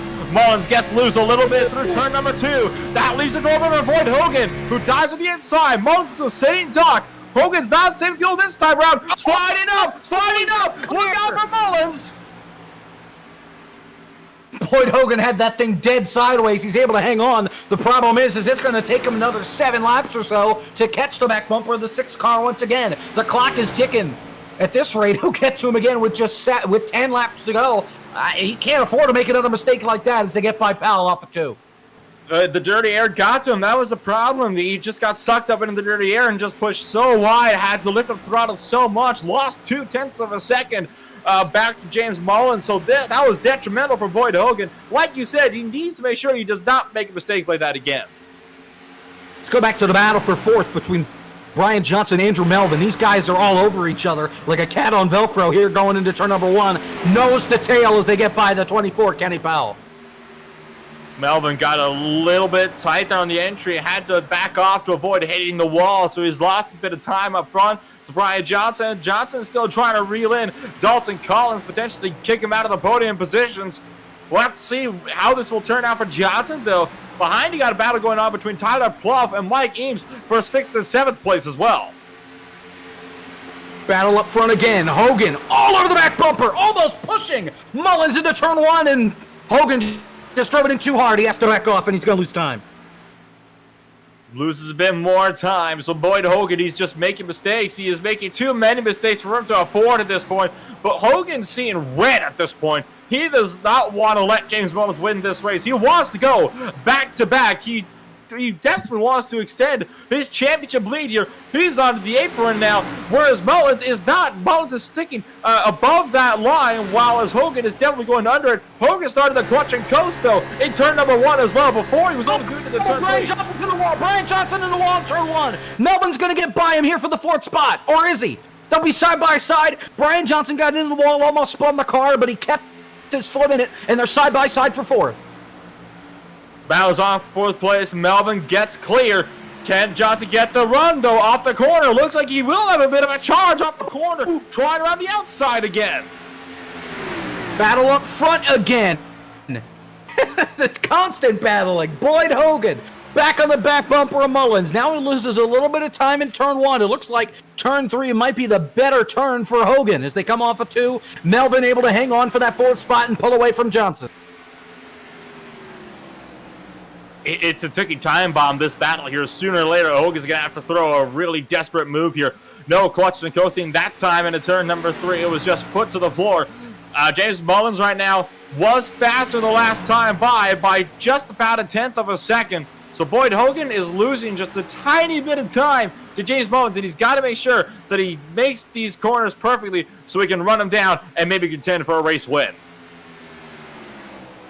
Boyd Hogan trying to put it together. Last week, he was the star of the show at the Roval. This week, he's the underdog as James Mullins has been able to dominate this race pretty much from flag to flag.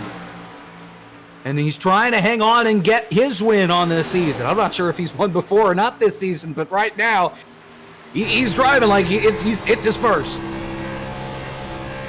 Mullins is being very, very precise right now. He's being very, very perfect. Last time, their lap times were just about even. A 2.28 for Hogan, a 2.67 for Mullins. So their lap times are very even right now. These drivers very evenly matched. They are approaching lap traffic in Wayne Grossi, Cecil Keith, and Michael Doyle just off the road. This will play back to this battle. Here comes Hogan on the inside, trying to have a look at the turn one, but backs off before they can get to the braking zone.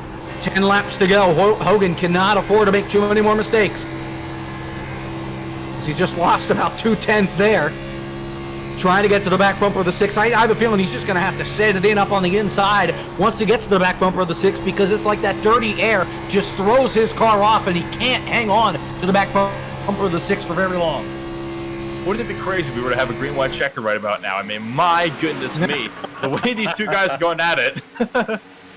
It's certainly possible. Crazier things have happened. They just have to make it to the white flag, and we will not see a caution flag. If they crash with 2 to go, we get overtime. We got 3 attempts at a green and white checkered, I think. Is it 1 or 3? I believe it's 3. The real question is going to be, how will lap traffic play a factor in all this? Because they're about to start lapping Wayne Grossi here. This could be big here for this battle for the race lead. On the one hand, Mullins can use him as the draft, but he's going to be held up while he's trying to get around them. Yeah. Here they go back to turn number 1. Mullins does have a win on the season, looking for a second. So 2 drivers looking for their second wins of the season. For one of them, it is back-to-back. Wayne Grossi is on the inside of the track now. Mullins is going to go up high. So is Boyd Hogan. Both drivers trying to run it in that top line. Half a hundredth quicker last time by for James Mullins, who is still continuing to pull away. Is that the case this time around, though? Taking a look and compare the times, a 3.76. No, it was not. Boyd Hogan faster by over half a tenth last time by at the line.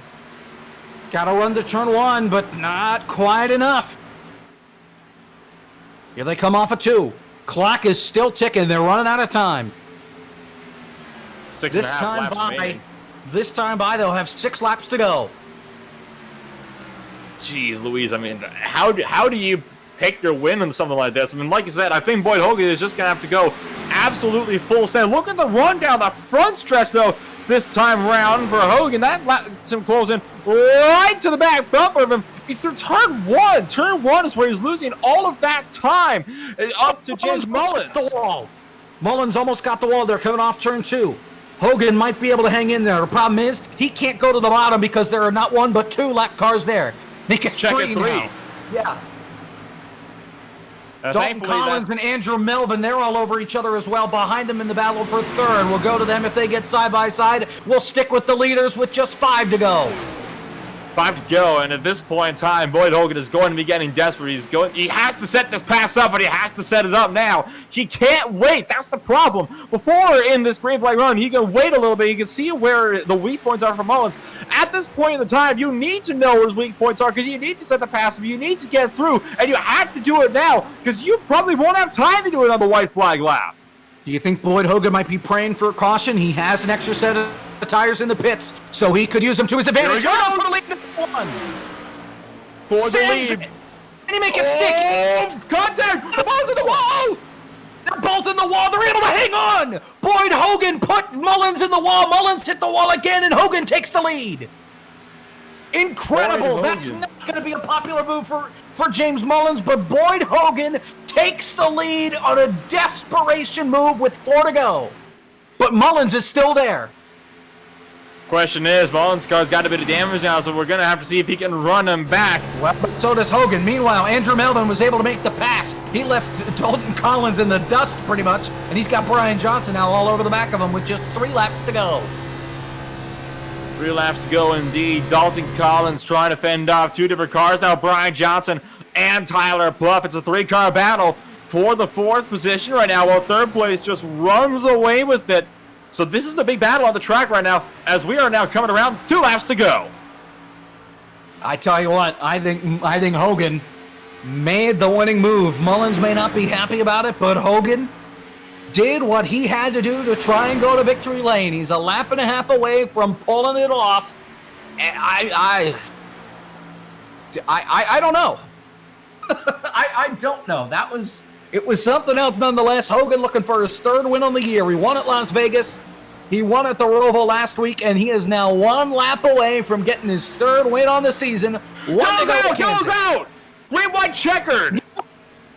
Caution flag right at the buzzer. Are you kidding me? No! Who's it for? Tyler Smith. It was Kenny Powell as well. Oh my God! What? Tyler Smith just drove into Powell in the middle of the back straight away. What? Tyler Smith just drove into him and brought out the caution. So we get to do this over. The caution came out right before Hogan got the white flag. It's not over. So now what does Boyd Hogan do? Does he pit? Does he take his tires? Oh, with only 2 my to go, God. I think he stay out, but we get overtime. James Mullins has an opportunity now, and Hogan is pitting. They only get one attempt at this, too, keep in mind. Yeah. And Melvin's coming in. At least I think that was Melvin. Tyler Pluff is in. Dalton Collins is in. Melvin stays out. It's going to be Mullins, Melvin, Johnson, your top three. Here on the restart, James Mullins may have just won this race again here, because I don't think Boyd Hogan's going to be able to get through traffic in time to get to Mullins, although Mullins has damage, so we could see Melvin or Johnson take the front. That's what I was about to say. Mullins has got some front-end damage. Melvin and Johnson damage do too. not. Johnson's got a bit of right-side damage. I think Melvin actually has a good chance to make the win here. All hell's about to break loose. This just kicked the door wide open here at Kansas. If you turn this race off, get your butt back here, because this changes everything. I can't believe the caution came out. The worst possible timing for those of you that thought this race was over. I mean, 3 seconds later, and the race would have kept going. Not even 3. I'm looking at the feed right now. He was 30 feet away from the start-finish line. 30 feet! As soon as he started screaming, I thought third place wrecked, and then once I realized the caution was out, I was like, oh, I see. Things are about to go wild. How about Mike Eames? He's going to be fourth, I think, here. I don't know. I think they might want to. No. Hogan, huh? How does that work? HCVO, what are you doing? How is Hogan in front of Eames when... Okay, there we go. I have Hogan a feeling was in front of Eames, but Hogan was behind him. Now we're good. I have a feeling that they're going to have to take a look at that wreck to bring out this green-white checker, because I have no idea. Tyler Smith teammates with Mullins or Hogan or... That's what I want to know. I'll do some digging into that, because that's what I want to know. If there is, because there could if definitely be some foul play. The spin gate-o-meter is going to be off the chart. And, you beat me to it. You beat me to it. Somebody call up Clint Boyer. Yeah, get his professional opinion. He has raced and commentated on iRacing before. Keep in mind that with Fox. So, trying to find our little entry list here so I can take a look at see who's teammates with who. An impossible ending here at Phoenix. Phoenix? Where are we? Kansas. Kansas, yes. So, oh my goodness. How does that happen?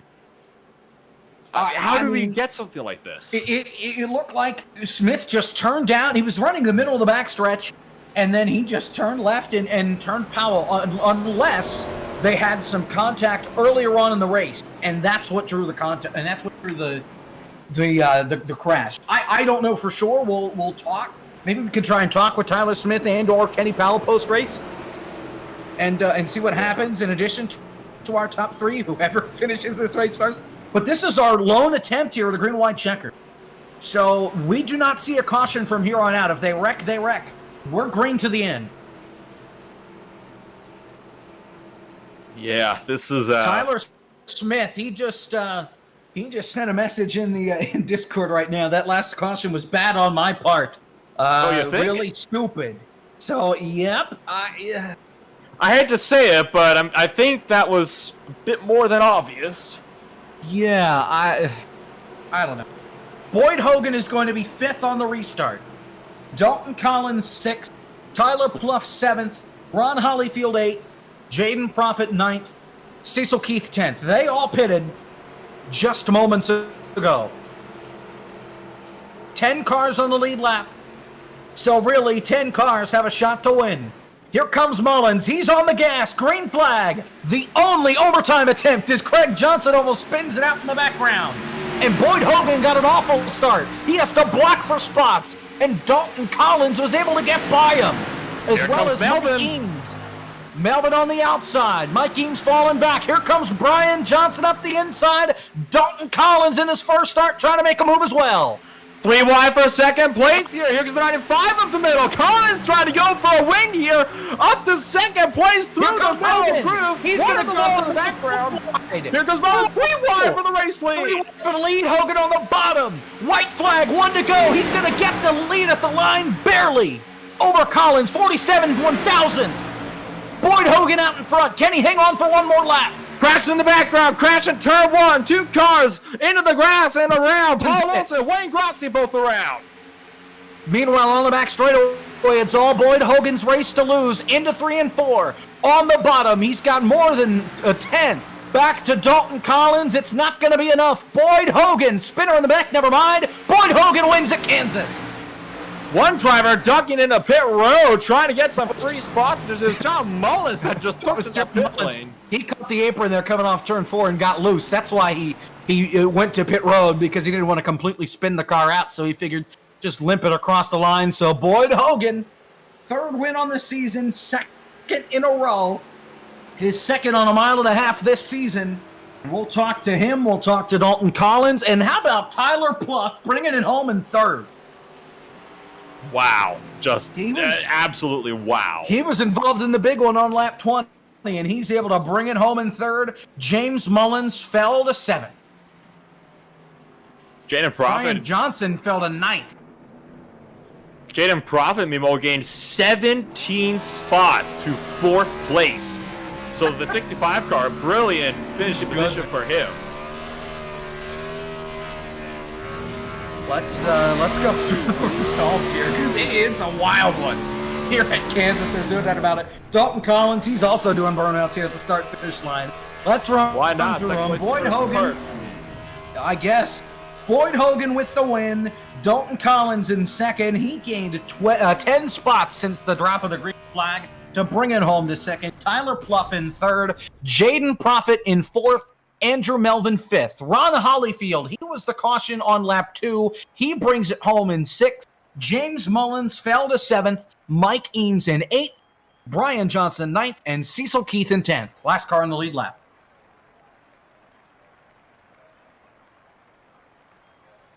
Oh my goodness. Brian Hubbell's in 11th position. You got Jeffrey Smith in 12th. Craig Johnson 13th. John Mullins 14th. Clifton Cochran finishes it off in 15th. Paul Wilson 16th. Wayne Grossi 17th. David Gervais 18th. Michael Doyle 19th. Matt Hornbuckle 20th place. Tyler Smith 21st. Kenny Powell 22nd. Mike Knight 23rd. Tanner Love 24th place. Not finished the race. Neither does James Colabelli, who's 25th position. Chris Johnson will round out the 26-car field today. Well, we will work on getting our top 3 up here to the broadcast booth. To him here after a wild race here at Kansas. Certainly unpredictable in the latter stages.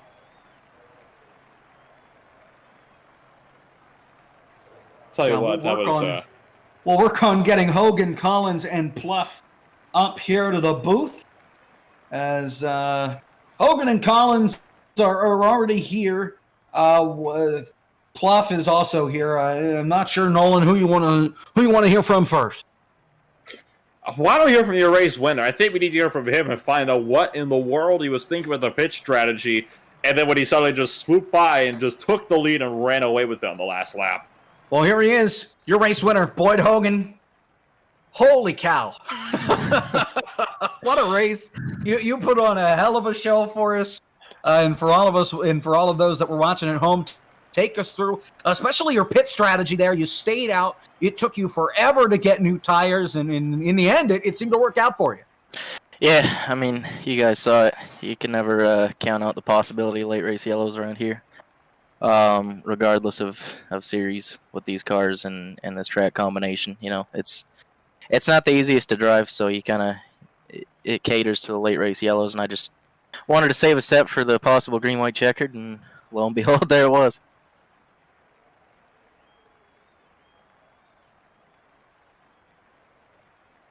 I'm still trying to wrap my head around it there. So take us through the move that you made with 4 to go in regulation. You sent it in on turn 1, trying to get by James Mullins.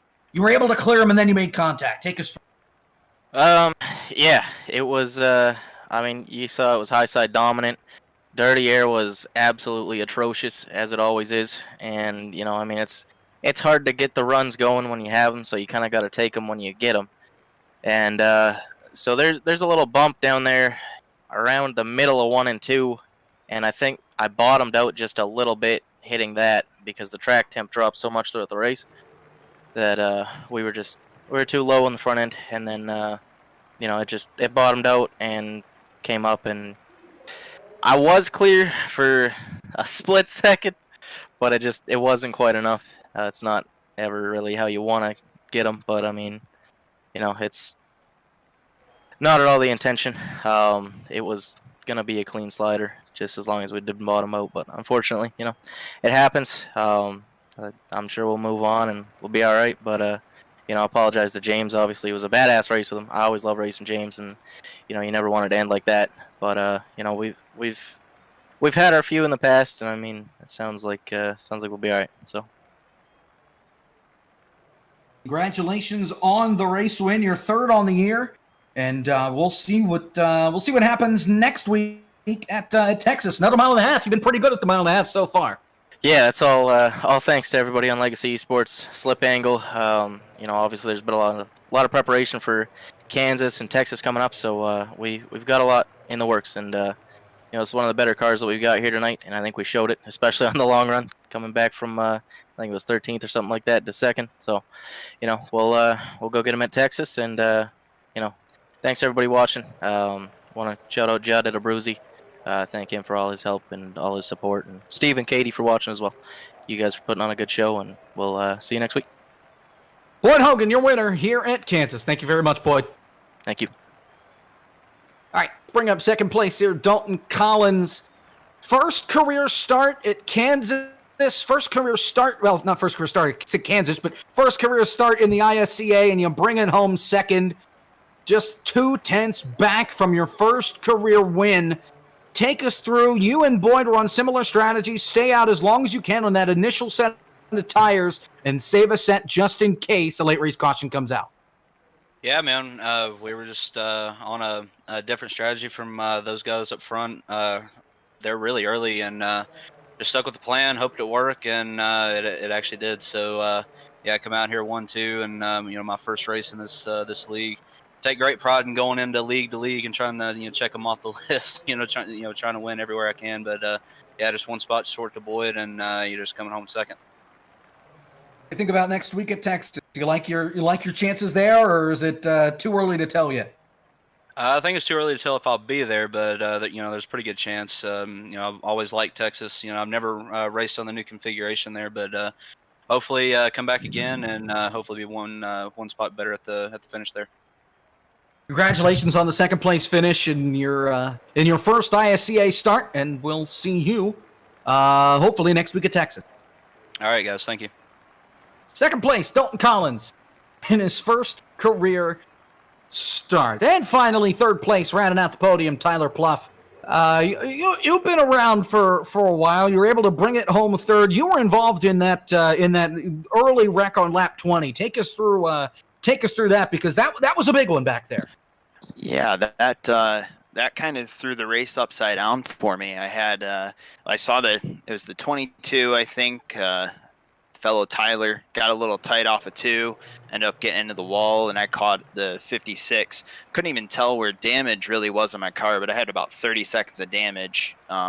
Basically, that relegated me to just simply running the high line and just using the gas pedal to do everything. Was able to make up a ton of time and got a timely lucky dog staying behind Mullins there, and just got lucky. Didn't take tires that first caution. And I don't know how that happened, but it did. It all worked out for you there at the end, right? So, what do you think about next week at Texas?